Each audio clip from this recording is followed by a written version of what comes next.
जो भी फॉर्मूला आपने डिराइव किया सब एक ही कंपोनेंट के लिए डिराइव किया है, पर यहाँ पे आगे आपके दो कंपोनेंट मिल रहे हैं, तो इसका मतलब अब तक जो भी आपने फॉर्मूले पढ़े हैं सब बर्बाद, पूरा बर्बाद एकदम। मैंने वक्त बदल दी, जिंदगी बदल दी, जज्बात बदल दी, वही सीन हो गया आपके साथ में। मतलब एक लाइन से जो भी आपने फॉर्मूला पढ़ा है अब कोई काम का नहीं। 100 थे, देखो ध्यान से, यहाँ 100 थे, यहाँ 25, यहाँ 25, 100 थे, एक 25, एक 25, मतलब यहाँ कितने बन गए 50, है ना।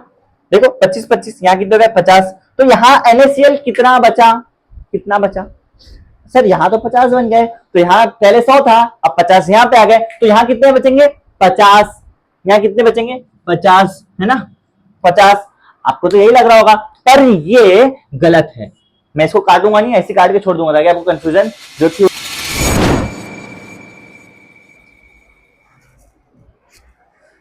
Hello hello hello hello hello, नमस्ते, आदाब, सत श्री अकाल, अस्सलाम वालेकुम। Hey champ, this is Saif Zubair Khan, your host and faculty, welcoming on this very amazing platform of education academy.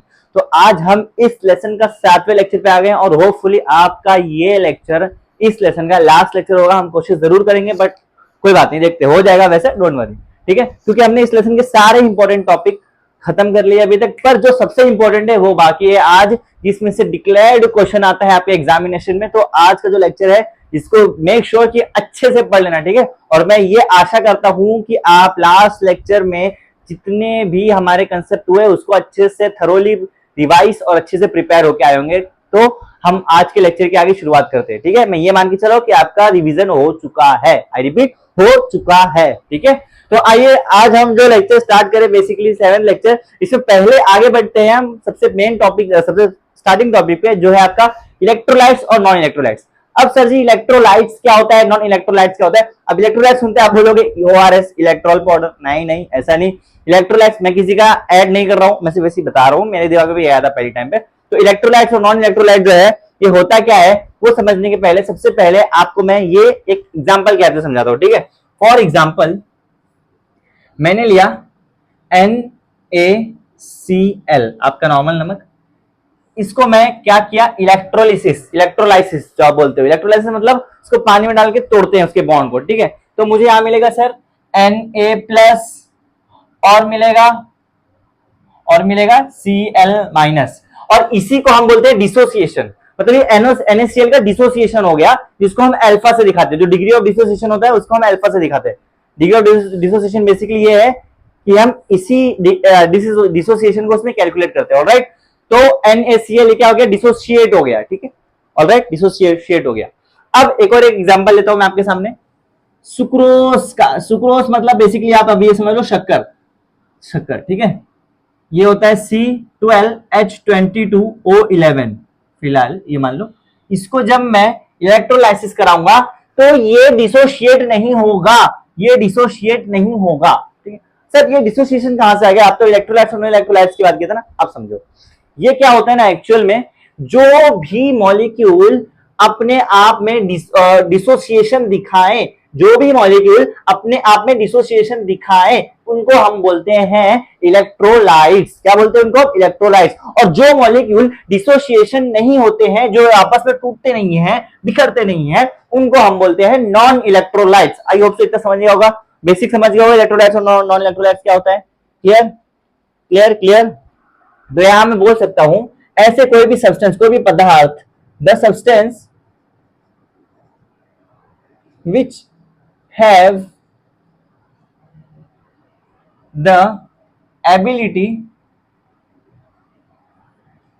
to dissociate is called electrolytes, ठीक है। सेम ये लिख दो वैसे ही, द सब्सटेंस, एग्जाम्पल के तौर पे ये, the substance which do not have the ability to dissociate is called non electrolytes, ठीक है। समझा समझा, मतलब जो डिसोशिएट हो पाते हैं उनको हम इलेक्ट्रोलाइट बोलते हैं, जो डिसोशिएट नहीं हो पाते हैं उनको हम नॉन इलेक्ट्रोलाइट बोलते हैं। एग्जांपल के तौर पे इलेक्ट्रोलाइट्स का NaCl और नॉन इलेक्ट्रोलाइट्स का सुक्रोज। क्लियर, इतना यहां तक क्लियर? आगे बढ़े, electrolytes non electrolytes I hope so clear हो गया होगा, क्लियर हो गया होगा, ठीक है। अब मुझे एक क्वेश्चन पूछता हूं आपसे। फॉर एग्जांपल मैंने लिया 0.1 मोलार NaCl, सेम इसका इलेक्ट्रोलाइसिस कराऊंगा, Na प्लस और Cl माइनस मिलेगा, सॉरी Na प्लस और Cl माइनस मिलेगा। मैंने लिया 0.1 मोलार सुक्रोज, पर सर जी ये डिसोसिएशन नहीं दिखाया, ठीक है। लेट्स से जो हमारा NaCl है इसको, इसके कंसंट्रेशन को मैं बोला x, और जो सुक्रोज है इसके कंसंट्रेशन को बोला मैं y। तो कोई भी सोल्यूशन है जिसमें मैंने एक NaCl भी डाला है उसी, और बाकी एक सोल्यूशन है जिसमें मैंने सुक्रोज डाला है, तो सर मुझे आप ये बताइए कि कंसंट्रेशन x का ज्यादा होगा कि y का ज्यादा होगा? कॉमन सेंस लगाओ, कंसंट्रेशन x का ज्यादा होगा कि y का ज्यादा होगा? बताओ। होप तो सोच लिया होगा। अब देखो, x का ज्यादा होगा कि y का ज्यादा होगा, ये कैसे जानना है सर? ये देखो, ये पहले एक था, पर ये डिसोशिएट होकर दो हो गया, एक से भले दो। एक ही बीकर में जब, एक ही, आप दिमाग लगाओ ना, आपका एक पानी है, पानी के अंदर आपका अगर एक बड़ा पत्थर है, उसको आप जब पानी को हिलाओगे या फिर कुछ भी उसमें एक्टिविटी होगी तो उस एक की वजह से इतना इफेक्ट नहीं होगा, पर अगर भाई दो छोटे पत्थर हैं तो उसमें ज्यादा इफेक्ट होगा, मतलब वो ज्यादा ही उसमें एक्टिविटी दिखाएगा, जितनी एक्टिविटी दिखाएगा उतना कंसंट्रेशन ज्यादा होगा, ठीक है। तो इन शॉर्ट ये जब एक था तो इतनी एक्टिविटी, मतलब इतना कंसंट्रेशन इसका नहीं हो पाया, पर इसमें दो हो गए, जब डिसो टूट के दो हो गए, एक से भले दो, तो इसका कंसंट्रेशन x का ज्यादा हो जाएगा एज कंपेयर टू सुक्रोज, समझा? तो x का कंसंट्रेशन ज्यादा हो जाएगा एज कंपेयर टू सुक्रोज। क्यों? क्योंकि NaCl डिसोसिएशन दिखाया बट सुक्रोज डिसोसिएशन नहीं दिखाया, समझा? समझा सर? ठीक है, ठीक है। हम तो अब तक तो कुछ और बात करते हैं, अचानक से इलेक्ट्रोलाइट्स कहां से उठ के आ गया? ये क्या है? ये ऐसा क्यों आप अचानक से चेंज क्यों कर देते हो टॉपिक? हम जो चलते थे उसमें हमारी जिंदगी इतने अच्छे से क्यों नहीं चलती, आप चेंज क्यों हो जाते हो? इसलिए ये समझो, आपको एक बहुत इंपॉर्टेंट टॉपिक पढ़ाना है जिसकी वजह से मुझे आपका यहां बेस बनाना पड़ा, ठीक है। अब मैं क्या बताना चाहता हूं वो ध्यान से समझो। मैंने बोला सर ये डिसोशिएट हुआ, ये डिसोशिएट नहीं हुआ, जो डिसोशिएट हुआ उसको इलेक्ट्रोलाइट्स बोले, जो डिसोशिएट नहीं हुआ उसको नॉन इलेक्ट्रोलाइट्स बोले। अब तक आपने जो भी फॉर्मूला पढ़ा है, चाहे वो वेपराइजेशन हो गया, चाहे वो बॉइलिंग पॉइंट हो गया, चाहे वो फ्रीजिंग पॉइंट हो गया, चाहे डेल्टा पी वगैरह, जो भी आपने अब तक पढ़ा है, जो भी फॉर्मूला अब तक आपने पढ़ा है वो किस लिए पढ़ा है सर? एक सोल्यूशन के लिए, कि आपका चैप्टर का नाम ही सोल्यूशन है, एक सोल्यूशन के लिए। और सोल्यूशन क्या होता है? जब सॉल्यूट सॉल्वेंट में मिक्स हो जाए तब, ठीक है। तो उसमें मिक्स हो जाता है तो एक यूनिफॉर्म टेक्सचर बनाता है। सोल्यूशन का डेफिनेशन यही है कि एक यूनिफॉर्मली वो मिक्स हो जाता है तब सोल्यूशन बनता है। तो अब तक जो भी चीज आपने पढ़ा है सोल्यूशन के लिए पढ़ा है। तो सर कोई भी उसमें डब्बे में, कोई भी सोल्यूशन में आपका अगर NaCl है, जब NaCl अंदर रहेगा तो डिसोशिएट होकर दो अलग बन जाएगा, तो अलग पार्ट में हो जाएगा इलेक्ट्रोलाइसिस कराने पे। तो उसके अंदर अगर मैं वही सारे फॉर्मूलेज लगाऊं तो वो फॉर्मूले नहीं लगेंगे, समझा? वापस जब मैं क्या बोल रहा हूं कि एक बीकर में, जब मैंने अब तक हमने जो भी पढ़ा है, किसलिए पढ़ा है कि एक कांस्टेंट पार्टिकल का कंसंट्रेशन कितना होता है उसके अंदर, मतलब आपने सोल्यूशन की बात की है, तो सोल्यूशन में सिंपली एक ही कोई चीज रहती है, वो यूनिफॉर्मली पूरे सोल्यूशन में आपके, पूरे सॉल्वेंट में आपके मिक्स हो जाती है ना। पर मैं यहाँ पे जब इलेक्ट्रोलाइट की बात करूंगा तो दो अलग कंपोनेंट में ब्रेक हो जाएगा। तो यहाँ पे सर दो कंपोनेंट हो गए। अब तक आपने जो भी पढ़ा एक ही कंपोनेंट के लिए पढ़ा है, जो भी फॉर्मूला आपने डिराइव किया सब एक ही कंपोनेंट के लिए डिराइव किया है, पर यहाँ पे आगे आपके दो कंपोनेंट मिल रहे हैं। तो इसका मतलब अब तक जो भी आपने फॉर्मूले पढ़े हैं सब बर्बाद, पूरा बर्बाद एकदम। मैंने वक्त बदल दी, जिंदगी बदल दी, जज्बात बदल दी, वही सीन हो गया आपके साथ में। मतलब एक लाइन से जो भी आपने फॉर्मूला पढ़ा है अब कोई काम का नहीं।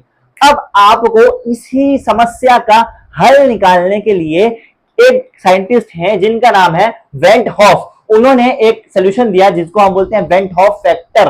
वो हम यहाँ पे देखेंगे। पहले आपको समस्या समझी, अब इसका समाधान भी मैं समझाऊंगा, और वही समाधान आपका मेन टॉपिक है, ठीक है। वो समाधान समझाने के लिए ये बेस बनाना बहुत जरूरी था। क्लियर? क्लियर? पिक्चर समझी, कहानी समझी, यहां तक क्या बात हो रही है?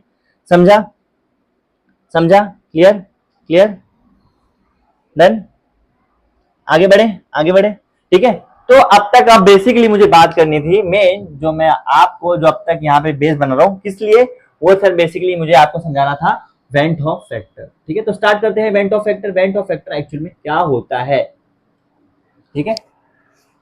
वेंट हॉफ फैक्टर जिसको हम रिप्रेजेंट करते हैं स्मॉल आई, ठीक है, small I.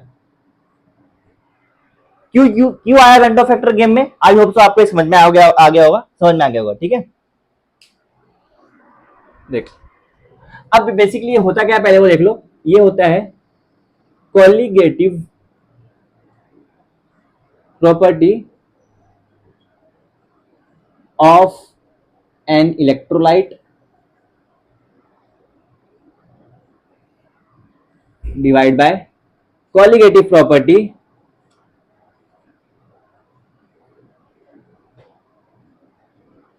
of non-electrolyte at same concentration. Done. ये होता है आपका आई, मतलब कॉलिगेटिव प्रॉपर्टी इलेक्ट्रोलाइट की divide by colligative property of non electrolyte but same concentration पे। ये बेसिकली आपका होता है वेंट ऑफ फैक्टर। ये आपका होता है went of factor. Went of factor sir ये होता तो ये है, और हम इसको क्यों लाए हैं वो तो समझा, पर इसको यूज कहां करना है, इसको यूज कहां करना है वो समझो। इसको यूज कहां करना है, फॉर एग्जाम्पल आपने जो अब तक फॉर्मूला पढ़ा है डेल्टा पी वाला, याद करो, P I not minus P I P I not minus P one not, I बोल रहा हूँ, P one not upon P one not. ठीक है, ये आपने अब तक कहा, ये आपने कहा देखा था, ये अपने एकदम इनिशियल लेक्चर्स में देखा था, इनिशियल लेक्चर्स में देखा था, इसलिए वो लेक्चर रिवाइज करके आया करो। यह W2 upon M1 divide by M1 upon W1। ठीक है, क्लियर। ये फॉर्मूला आपने स्टार्टिंग में देख रखा है, ये फॉर्मूला आपने स्टार्टिंग में ही देख रखा है। और अगर मैं बात करूं डेल्टा टीवी, जो आपने दिखाया डेल्टा टीवी बॉइलिंग पॉइंट वाला, 1000 into M2 into W2 upon M1 into V। ये आपने बॉइलिंग पॉइंट में देखा था, देख लेना आप, एक बार जाके वापस देख लेना, यही था। ठीक है, इसको अच्छे से एक बार जाके देख लेना अच्छे से, थोड़ा चेंजिंग कर लो। M2 था ये, और ये K भी था। ठीक है, मैं भी भूल गया हूं ना। ठीक है, ये था। अब ये दोनों फॉर्मूले तो सर आपने देख लिए, पर इसमें वेंट ऑफ फैक्टर कहां पे काम आएगा? ये सब आपने किसके लिए देखा था? ये तो आपने देखा था किसके लिए? सॉल्यूशन के लिए। बट यहाँ पे जो चीज ब्रेक हो जाती है इलेक्ट्रोलाइट वगैरह, वो उसके लिए ये फॉर्मूला कैसे लगाओगे आप? सर सिंपली ये पूरे फॉर्मूले में सिर्फ और सिर्फ इस आई से, मतलब इस वेंट ऑफ फैक्टर से मल्टीप्लाई कर देना, इस वेंट ऑफ फैक्टर से मल्टीप्लाई कर देना, बस बाकी पूरा सेम हो जाएगा। पहले आप आई निकालो और उसको इस फॉर्मूले से मल्टीप्लाई कर दो, हो गया, गेम खत्म। आपका जो समाधान था वो निकल गया, समस्या थी आपकी, उसका समाधान आपके सामने आ गया, समस्या जो थी उसका समाधान आपके सामने आ गया। क्लियर? होपफुली आपको वेंट ऑफ फैक्टर समझ में आ गया। अब फटाफट आगे बढ़ते हैं। आपने क्या देखा? वेंट ऑफ फैक्टर देखा और डिसोसिएशन आपने यहाँ पे समझ लिया। तो एक रिलेशनशिप है बहुत इंपॉर्टेंट, जो आपके एग्जाम में पूछा जाता है, वो यहाँ पे देख लेते हैं हम लोग। ठीक है, आपको बेसिकली यहाँ पे देखना relationship between went of factor and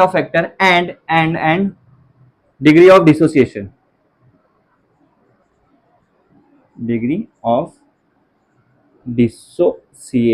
जिसको हम डिनोट करते हैं डिग्री ऑफ डिसोसिएशन को अल्फा से और वेंट ऑफ फैक्टर को आई से। ठीक है, अब इसका एक रिलेशनशिप मैं निकालूंगा। ये रिलेशनशिप आपके एग्जाम में बहुत बार पूछा गया है, तो मेक श्योर आप समझो। ठीक है, पहले आप इसको अच्छे से समझो, फिर मैं धीरे धीरे आपकी कहानी इसमें आगे बढ़ाता हूँ। ठीक है, ये मेन इंपॉर्टेंट, ये समझ लो, इसके बाद लेसन बहुत खत्म है। ठीक है, ये डिक्लेयर्ड नहीं बोलता, बहुत इंपॉर्टेंट है। ये 3 मार्क के लिए एग्जाम में पूछा जाता है, 3 मार्क के लिए एग्जाम में ये पूछा जाता है, इसलिए मैं यहाँ पे आ रहा हूँ। कंसिडर करो, मेरे पास एक इक्वेशन है मेरे पास, AX/BY। सर ये मैथ्स कहां से आ गया यहाँ पे? फॉर एग्जाम्पल आपको समझाने के लिए बोल रहा हूं मैं, Al2O3, इसमें A क्या है? Al है, X क्या है? 2 है, O क्या है?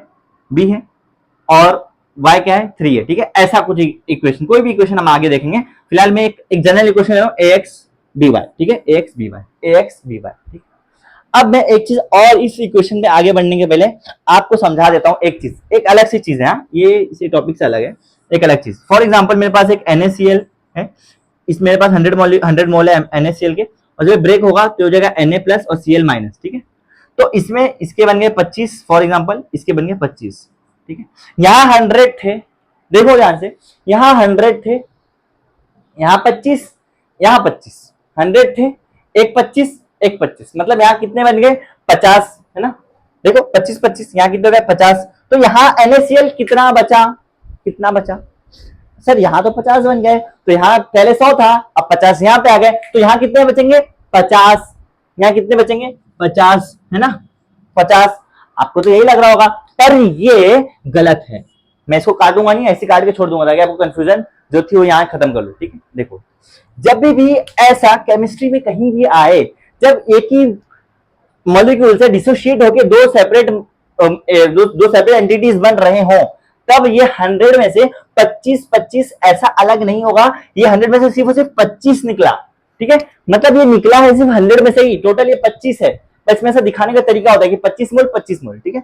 बट ये बेसिकली यहाँ मैं बोलता हूँ ये सिर्फ और सिर्फ 25 निकला, तो यहाँ पे हो जाएगा सर 100 माइनस 25, 100 माइनस 25, तो यहाँ पे कितना बचा ये 75, समझा 75। ये फॉर एग्जांपल था, एक कंसेप्ट आपको समझाने के लिए जो आगे काम आएगा, इसलिए मैंने इसको यहाँ पे लिया, ठीक है। ये एक एक्स्ट्रा कंसेप्ट है यहाँ पे समझाने के लिए जो आपको इसमें यूज में आने वाला है, इसलिए मैंने इसको पहले यहाँ पे इसका कंफ्यूजन दूर कर दिया। इसलिए कभी कंफ्यूज नहीं होना, यहाँ पे आपकी गलती नहीं है, कॉमनली आपका दिमाग ये काम करेगा 25 ये 25 ये तो 50 हो गया, बचा 50। पर ऐसा नहीं होता है केमिस्ट्री में। आप जब भी कोई ऐसा इक्वेशन सॉल्व करते हो तो 100 है जिसमें से 25 बनाए, ये सिर्फ 25 ही निकला है, ये दिखाने का तरीका ऐसा होता है, ठीक है। एग्जाम में ये खेलता है और बच्चे फैल जाते हैं और सोचते हैं मार्क्स कटा कहाँ, यही कटता है, ठीक है। ये बेसिक चीज है। तो 25 निकला तो 100 माइनस 25 और 75, क्लियर। अब आगे बढ़ते हैं। मेरे पास एक इक्वेशन है ax और by। क्या इक्वेशन है मेरे पास, ax by, ठीक है। यही ax by जो इक्वेशन है ये गया मेरा केमिकल इक्विलिब्रियम में, केमिकल रिएक्शन में। तो यहाँ मेरे को मिलेंगे, देखो xa प्लस, ये तरीका होता है ऐसा लिखा जाता है, ठीक है, xa plus yb, xa plus yb। Hopefully आपको ऐसा आता होगा, पहले की चीजें 11 की बेसिक चीजें, ठीक है।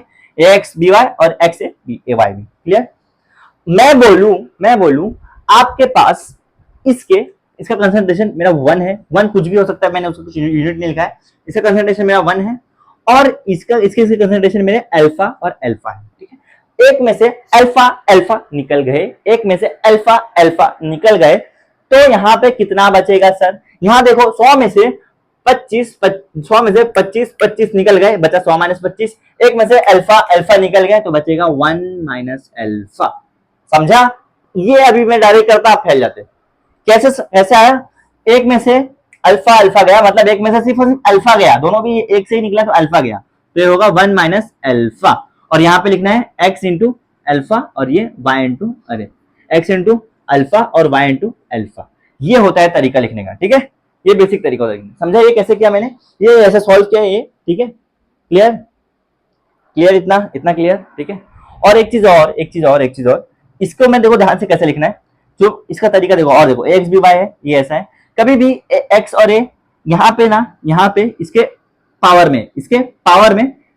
पावर में यहाँ आएगा प्लस वाई, इसके पावर में आएगा माइनस एक्स, इसको यहाँ माइनस कर दो, इसके यहाँ प्लस कर दो। अभी प्लस माइनस क्यों आया, ये कमेंट यहाँ पे स्टॉप करके कमेंट में लिखो फटाक से।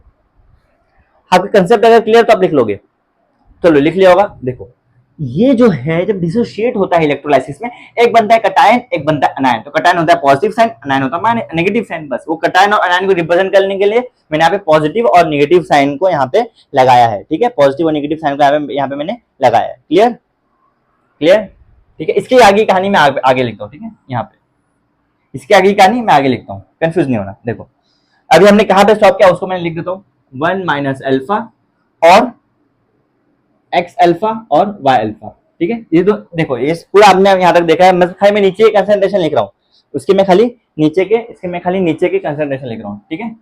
अब इसमें मेरे को क्या करना है, सिंपली ये पूरा चीज मुझे ऐसे ही रखना है, बस मैंने सबका ब्रैकेट खोल देना है। तो ये क्या हो जाएगा, 1 minus alpha plus x alpha और वाई अल्फा। मैंने खाली क्या किया है सर, मैंने सिर्फ और सिर्फ ब्रैकेट खोला है, मैंने सिर्फ और सिर्फ ब्रैकेट खोल दिया, बाकी सब कुछ यहाँ तक सेम है, ठीक है। अब देखो यहाँ से मैं ये जगह से 1 को छोड़ के बाकी सब मैं यहाँ ये हटाओ, तो इसमें से देखो अल्फा अल्फा अल्फा कॉमन आएगा, उसको बाहर निकाल दो, तो ये हो जाएगा सर 1 प्लस अल्फा।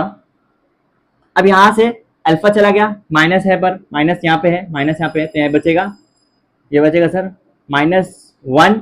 अब यहाँ से अल्फा गया, कितना बचेगा, प्लस एक्स, अल्फा गया, कितना बचेगा, प्लस वाई, ठीक है। समझा मैंने क्या किया, मैंने ब्रैकेट लेके अल्फा को कॉमन निकाल लिया, ठीक है।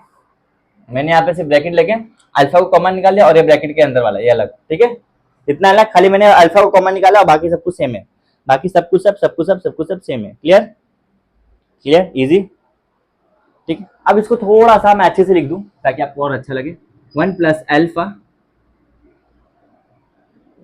X plus y minus 1। अब थोड़ा सा सही लग रहा है।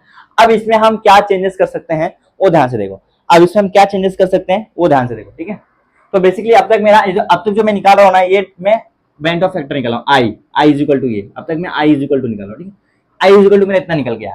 पर मैं बोलूँ नाउ लेट मेरा एक्स प्लस वाई जो है इसको मैं बोल दूंगा क्या, एन।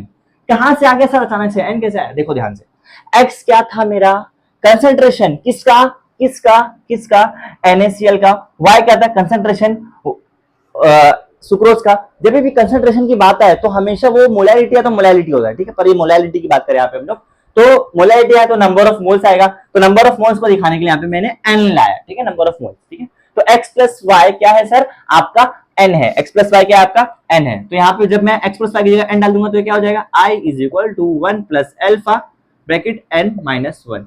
यहां तक समझा, यहां तक समझा। देखो खाली मैंने एक्स प्लस वाई की जगह मैंने क्या लिख दिया है, एक्स प्लस वाई की जगह मैंने क्या लिख दिया, सिंपली आपका एन माइनस 1। क्या लिखा मैंने, आपका एन माइनस 1, एन माइनस 1, ठीक है।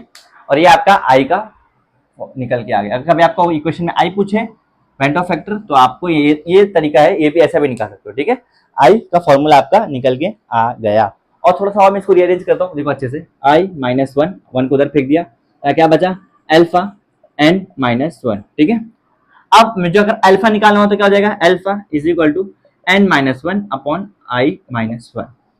समझा कैसे अल्फा निकालना होगा। अगर मुझे डिग्री ऑफ डिसोसिएशन का पूछ लिया तो मुझे खाली सिंपली इसको रीअरेंज करके मैंने यहाँ पे, अगर डिग्री ऑफ डिसोसिएशन पूछा तो ये फॉर्मूला, अगर मुझे बेंट ऑफ फैक्टर पूछा तो ये फॉर्मूला, और दोनों के बीच में रिलेशन भी इसमें निकल जाएगा। क्लियर, समझे, इजी है। ये मैंने निकाल दिया relationship between bent of factor और डिग्री ऑफ डिसोसिएशन का, ठीक है। अब आगे बढ़ते हैं फटाफट से, और एक और टॉपिक जो लास्ट टॉपिक आपको, इसको लेते हुए आपके लेसन को हम यहाँ पे साम दाम दंड भेद करते हैं, ठीक है। तो आपका ये लास्ट टॉपिक है जो है आपका रिवर्स ऑस्मोसिस। मैं आपको बताऊंगा पानी आपका फिल्टर कैसे होता है, रिवर्स ऑस्मोसिस। और इसी को हम बोलते हैं सर आरओ, जो आपका आरओ का पानी आता है ना, यही रिवर्स, उसका फुल फॉर्म आरओ का फुल फॉर्म रिवर्स ऑस्मोसिस है। आपने ऑस्मोसिस का लेक्चर रिवाइज करके अब तक जो लेक्चर हुआ है ऑस्मोसिस मैंने उसमें पढ़ा है, तो अब तक हमने ऑस्मोसिस में क्या लिखा था सर, ऐसा एक कंपार्टमेंट हमने बनाया था, ठीक है, बीच में एक मेम्ब्रेन बनाया था, यहाँ मैंने लिखा था लोअर कंसंट्रेशन, ये मैंने लिखा था हायर कंसंट्रेशन, ठीक है। और बीच वाले लेयर को हमने बोलते हैं सेमी परमिएबल मेम्ब्रेन, ठीक है, सेमी परमिएबल मेम्ब्रेन। अब सर इसमें क्या रहते हैं, सॉल्वेंट मॉलिक्यूल। अब सॉल्वेंट मॉलिक्यूल लोअर से हायर की तरफ फ्लो होता है थ्रू सेमी परमिएबल मेम्ब्रेन। ये था डेफिनेशन किसका, ऑस्मोसिस का, किसका, ऑस्मोसिस का।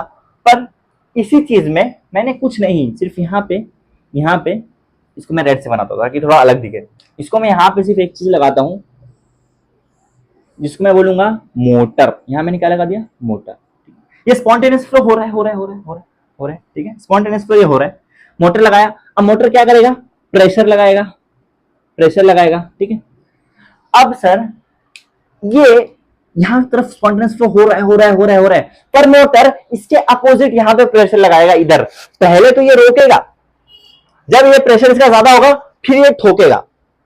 पहले ये रोकेगा, फिर जब इसका प्रेशर, देखो पहले रोक आ रहा है, फिर इसको रोका, फिर जब इसका प्रेशर ज्यादा होगा तो इसको ठोकेगा। पहले रोकेगा फिर ठोकेगा, पहले रोकेगा फिर ठोकेगा, ठीक है। तो यहाँ पे क्या होगा, ये जो आपका मोटर की वजह से ये फ्लो ऐसा हो जाएगा, ऐसा इस तरफ। और देखो पहले ऑस्मोसिस था ब्लू वाला, पर ये उल्टा हो गया, ऑस्मोसिस का रिवर्स हो गया, इसलिए हो गया रिवर्स ऑस्मोसिस, ठीक है, रिवर्स ऑस्मोसिस। अब इससे क्या होगा, जो आपके अनफिल्टर्ड पार्टिकल्स है ना, वो नीचे यहाँ पे हो जाएंगे, जमा हो जाएंगे, और यहां से चेंबर रहेगा जहां से आपका प्योर वाटर नीचे आ जाएगा, ठीक है, इस प्रेशर की वजह से। और जो प्रेशर रहेगा ना, ये हमेशा हायर देन ऑस्मोसिस रहेगा। ऑस्मोसिस का जो स्पॉन्टेनियस फ्लो का जो प्रेशर है ये उससे हमेशा हायर रहेगा, ठीक है, हायर देन ऑस्मोसिस। समझा।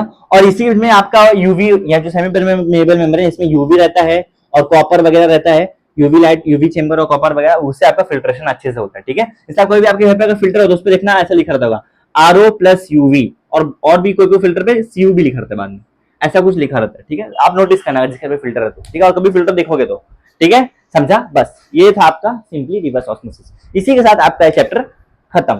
तो अब आज के लेक्चर में देखा इलेक्ट्रोलाइट्स, नॉन इलेक्ट्रोलाइट्स, उसमें वेंटो फैक्टर, इसकी वजह से वेंटो फैक्टर आया, क्यों आया उसको पूरा कहानी के साथ, ठीक है, फिर रिलेशनशिप देखे दोनों के बीच में क्या होता है सर, उसके बाद हमने रिवर्स ऑस्मोसिस देखा। क्लियर? यहाँ तक आपको कोई भी डाउट वगैरह तो कमेंट सेक्शन आपके लिए ओपन है, आप वहां पे अपने डाउट पूछ सकते हो। इन केस इस चैप्टर में, इस लेसन में या फिर स्टडी के कोई भी डाउट है तो ये मेरा पर्सनल हैंडल है, यहाँ पे आप मुझे मैसेज भी कर सकते हो। और मिलते हैं फिर अगले लेक्चर में, अगले कोई नए लेसन को लेके आऊंगा मैं, तो वहां पे हम वापस अपनी पढ़ाई जोरों शोरों से चालू रखेंगे, ठीक है। होपफुली आपको आज का लेक्चर समझ आएगा, मजा आया होगा, आपने अपने साइड नोट्स बना लिए होंगे, आपके साइड डाउट क्लियर कर लिए होंगे। तो आज के लिए इतना रखेंगे, that's it for today, thank you for watching the lecture, this is official sign off from faculty, keep learning, keep growing, thank you so much.